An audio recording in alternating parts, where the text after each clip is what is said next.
Salut bande konyoso na kombo na Yesu Christ. Eza Pasteur Pierre. Leo nalingi na partager sur les attributs non communicables en Nzambe. C'est-à-dire nature en Nzambe oyo ya communiquer te na biso bato, oyo ya pesaka te na biso bato. Oyo eza kolakisa bon Nzambe na ye ki azali unique na nature na ye. Naza kotanga na Apocalypse chapitre 1 verset 8. Bible dit je suis l'alpha et oméga, dit le Seigneur Dieu, celui qui est, qui était et qui vient, le Tout-Puissant. Na ba attribut ya Nzambe, attribut ya liboso oyo nalingi na lobela, Nzambe azali omnipotent. C'est-à-dire azali Tout-Puissant. Pouvoir nyonso ezali ya ye. Koza nguya moko te na mokili kokai na nguya Nzambe. Koza pouvoir moko te kokai na pouvoir na Nzambe. Po ani bato sengeli bakende koluka protection na bangango baza bato lokuta. Pouvoir éphémère, pouvoir eza na ba conséquences. Bible lobi celui qui repose à l'ombre du Tout-Puissant, aza na sécurité à solo.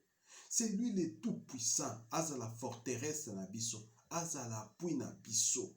Parce qu'il y a un pouvoir likolo ya banganga, aza na pouvoir likolo ya ba sorcier, aza na pouvoir likolo ya batu, ya organisation ya mokili, ba prince ya mokili oyo, baza na se ya bokonzi na ye.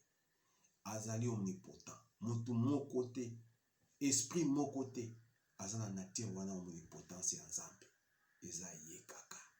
Yango ndeko na nga na mingi, ozwa protection Yesu, ozwa appui Yesu.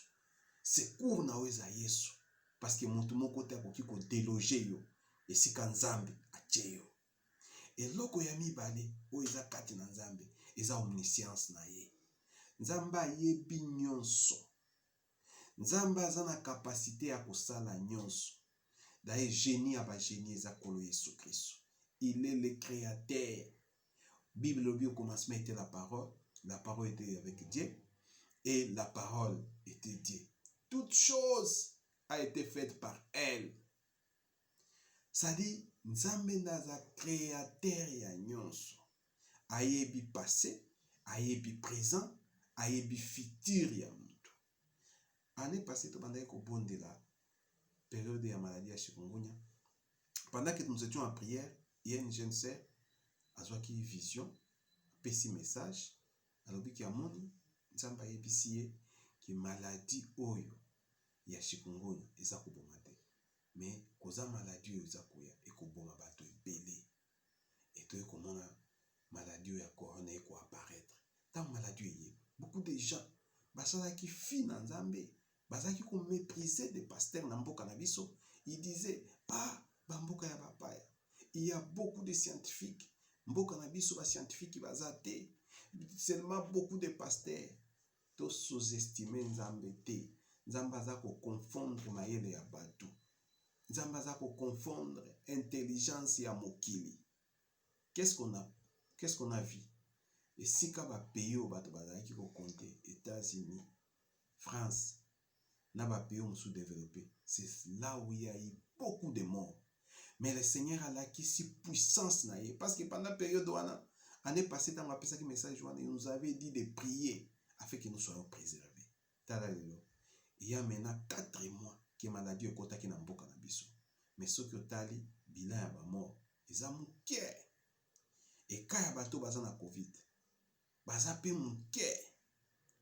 Mais tala na États-Unis, réalité ils ont salé. Ba dépasser plus de 100 morts. Nature ya Nzambe te to se confier na Nzambe. Aza na nature moko unique. Et donc mususu na bonzambe na ye azali omniprésent. Aza bisika nyonso. Okobele na ye akosala parce que aza déjà wana. Satan aza partout te. Mutu pe azali omniprésent te ezaka ka Nzambe. Nzambe aza imiable, a changé kate, il est amour, a ko abandonner yote, a ko tika yote, il est fidèle, il est immuable, bato ba changeaka. Satan zalaki ange de lumière, il a commis ange de ténèbres, ba ange ba changeaka, mais Nzambe a changeaka te. Nzambe toza ko belela Yesu Christ azali éternel. C'est-à-dire azali bandelité, azape na sukate. Papa lelo akoki okufa, moto akoki akukufa. Oki se confier na mokonzi ya mboka akoki kokufa. Mais Yesu akufaka te. O se confier na Nzambe, okozala ni desi ni confie. Tika nzamba pambola bino na kombo na Yesu Kristo.